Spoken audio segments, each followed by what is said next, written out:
And you see Republicans all over the country. And no, Jesse, these are not plants that are showing up at their town halls. I never said that. But you were thinking that. Okay, so I headed you off.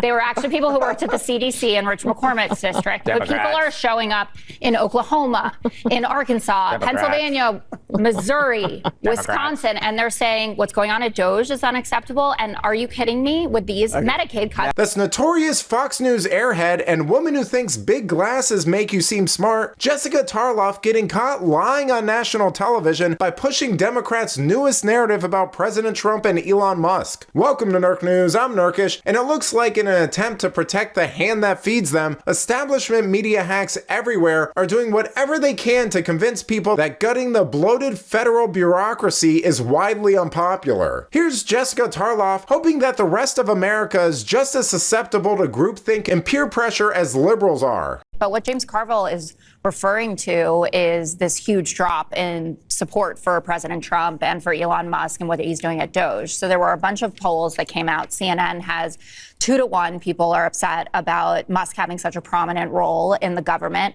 Trump's approval rating is down 5 to 7 points across 4 of these big polls. He's underwater on managing the economy, which is obviously what handed him the presidency, 8 points underwater.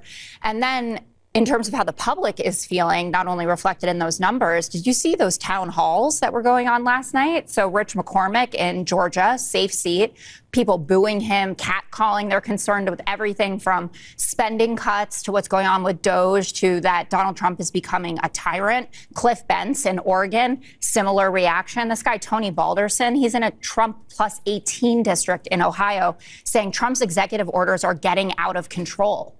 They are hearing from the American public that what is going on from the Oval Office to CPAC, which is, Pam Bondi being at CPAC seems like a politicization of the office, to say the least, is not what the American public wanted. They wanted someone to come in to get the economy back on track. That hasn't been happening. They wanted a different vision of getting rid of illegal immigrants. They wanted people who are actually convicted of crimes to be the ones getting kicked out, not just picking up anyone who speaks Spanish.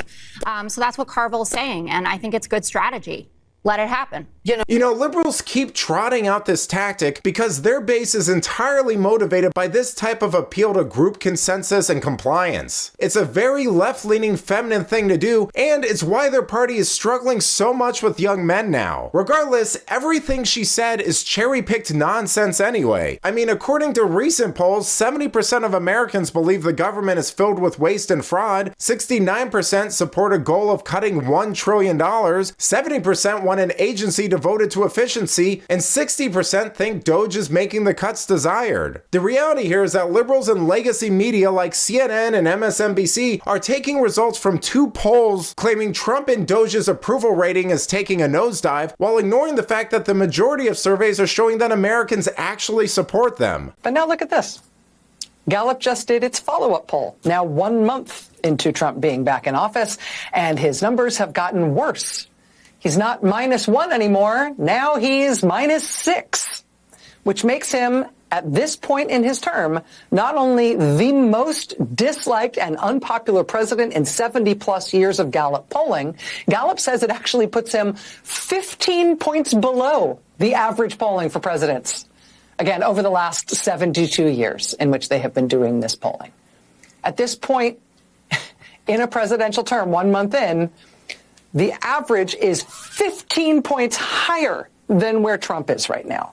Nobody has ever started off a presidential term this poorly in the eyes of the American people. I mean, all presidents are above water at this point in their presidencies, right out of the gate.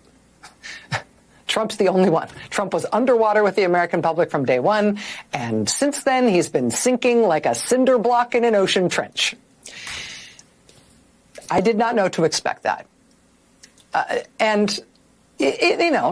To be fair, part of the reason I'd expected that Gallup number might go up and not down is because Gallup's not the only game in town. There were other national, well-regarded quality polls that came out right at the start of Trump's term that did show him in positive territory. Not big positive territory, but still positive. Like, for example, the Quinnipiac poll, which came out in late January, right after Trump was sworn in.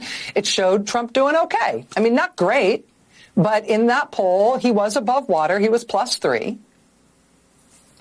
But now, though, again, 1 month in, that same poll, Quinnipiac, it's flipped.